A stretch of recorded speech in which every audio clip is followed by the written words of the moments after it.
everybody, welcome back to HardReset.Info channel. Today I'll show you how to easily fix the screen flickering on your VIVO V50 Lite.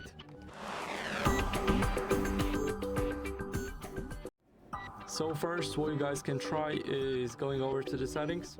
Now going to display and brightness. Here we can adjust the brightness and make sure to turn off the auto brightness because it can only make everything worse. Now, after changing our brightness and disabling the auto brightness, we need to make sure that our screen is not flickering that much. If it still is, then go over to Play Store. And now here, let me quickly do that and I'll get back to you guys.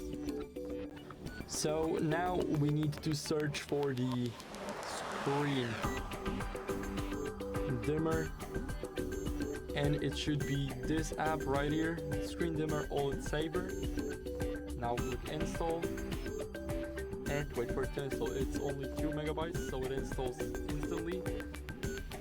And now let's click open. Here we need to grant permissions for everything.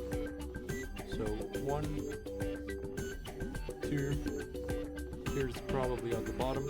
Yes, it is, in the downloaded app section. Now click allow, and here click grant permission for notifications.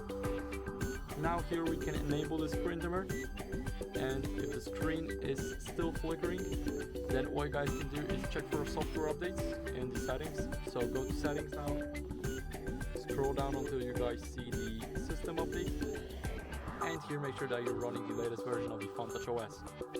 So if you checked it and you're running the latest version, then the issue is still here, then go to system management. Here go to backup and restore. Now backup all of your important files first, so make sure that the backup data is on and the automatic restore is also enabled. Now go to reset options, and here click erase all data factory reset. Click it once and then click it twice. And even after the factory reset, if there's still your screen is flickering, then all you guys can do is visit the professional service to get a professional checkup on your device. So that'll be it. Hope it helps you, and goodbye.